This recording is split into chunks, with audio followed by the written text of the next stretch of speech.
Hi hello ಎಲ್ರಿಗೂ welcome back to my channel. ಇದೇ first time ನನ್ನ ಚಾನಲ್ ನೋಡ್ತಾ ಇದ್ದರೆ ಪ್ಲೀಸ್ ಸಬ್ಸ್ಕ್ರೈಬ್ ಮಾಡಿ, ಹಾಗೆ ಬೆಲ್ ಬಟನ್ನ ಕ್ಲಿಕ್ ಮಾಡಿ. ಪವಿತ್ರ ಬಂಧನ ಸೀರಿಯಲಲ್ಲಿ ಏನಾಗ್ತಿದೆ ಅಂತ ನೋಡೋದಾದರೆ, ದೇವು ಸರ್ ಪವಿತ್ರನಿಗೆ ತುಂಬ ಬೇಜಾರಾಗ್ಬಿಟ್ಟಿದೆ ತಾತ, ಏನು ಮಾಡೋದು ಅಂತ ಕೇಳಿದಾಗ ತವ್ರ ಮನೆ ತುಂಬಾ ನೆನಪಾಗ್ತಾ ಇರ್ಬೋದು ದೇವ್, ಹಾಗಾಗಿ ನೀನು ಕರ್ಕೊಂಡೋಗು ಪವಿತ್ರನ ಅವ್ರ ತವ್ರ ಮನೆಗೆ ಖುಷಿ ಆಗ್ತಾಳೆ ಅಂತೇಳ್ಬಿಟ್ಟು ತಾತ ಹೇಳಿದ ತಕ್ಷಣವೇ ದೇವ್ ಸರ್ ಮತ್ತು ಪವಿತ್ರ ಇಬ್ಬರು ಸೇರಿ ತಮ್ಮ ತವ್ರ ಮನೆಗೆ ಹೋಗಬೇಕು ಅಂತೇಳಿ ಜಗಳಾಡ್ತಾ ಇರ್ತಾರೆ. ಅಷ್ಟೊತ್ತಿಗೆ ರಾಧಿಕಾ ಅವರು ಬರ್ತಾರೆ. ಬಂದ ತಕ್ಷಣ ಏನಮ್ಮ ಎದಕ್ಕೆ ಜಗಳಾಡ್ತಾ ಇದ್ರಿ ಇಷ್ಟೊಂದು ಅಂತ ಕೇಳಿದಾಗ, ನೋಡಿ ಪವಿತ್ರ ಅವ್ರ ತವ್ರ ಮನೆಗೆ ಕರ್ಕೊಂಡು ಹೋಗ್ತೀನಿ ಅಂದರೆ ಬೇಡ ಅಂತ ಇದ್ದಾರೆ, ನೀವಾದರೂ ಹೇಳಿ ಅಮ್ಮ ಅಂತ ಹೇಳಿದಾಗ ರಾಧಿಕಾ ಅವರು ಸರಿ ನಾ ಮಾಡಿದ ಪ್ಲ್ಯಾನ್ ಪ್ರಕಾರನೇ ಎಲ್ಲ ನಡೀತಾ ಇದೆ, ನಾನಿವಾಗ ಬೇಡ ಅಂದರೆ ತುಂಬ ಕೆಟ್ಟೋಳಾಗ್ಬಿಡ್ತೀನಿ ಅಂತ ಹೇಳ್ಬಿಟ್ಟು ರಾಧಿಕಾ ಮೇಡಮ್ ಅವರು ಸರಿ ಈಗ ಹೋಗ್ಬಿಟ್ಟು ಸಾಯಂಕಾಲ ಬೇಗ ಬನ್ನಿ ಅಂತ ಹೇಳ್ಬಿಟ್ಟು ರಾಧಿಕಾ ಅವರು ಹೇಳ್ತಾರೆ.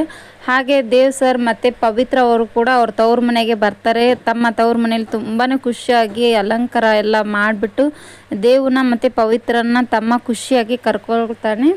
ಹಾಗೆ ಮತ್ತು ಪವಿತ್ರನೂ ಕೂಡ ಫುಲ್ ಖುಷಿಯಾಗ್ಬಿಡುತ್ತೆ. ದೇವ್ ಸರ್ ಪವಿತ್ರನ ಜೊತೆಗೆ ಫುಲ್ ಹ್ಯಾಪಿಯಾಗಿರ್ತಾರೆ. ತನ್ನ ನೋವುಗಳನ್ನ ಎಲ್ಲ ಮರೆತು ಪವಿತ್ರ ಖುಷಿಯಾಗಿರ್ತಾಳೆ. ದೇವ್ ಸರ್ ಏನು ರೀ ಇಷ್ಟೊಂದು ಸಂಭ್ರಮ ಮಾಡಿದ್ದಾರೆ ಅಂತ ಕೇಳ್ತಾನೆ. ಎಲ್ಲ ನಿಮಗೋಸ್ಕರ ಸರ್, ನೀವು ಬರ್ತೀರಿ ಅನ್ನೋ ಖುಷಿಗೆ ಇಷ್ಟೊಂದು ಮಾಡಿದ್ದಾರೆ ನಮ್ಮ ಮನೆಯಲ್ಲಿ ಅಂತ ಹೇಳ್ಬಿಟ್ಟು ಪವಿತ್ರ ಕೂಡ ಹೇಳ್ತಾರೆ. ಇದೇ ಇವತ್ತಿನ episode. Thank you for watching, keep support. Thank you.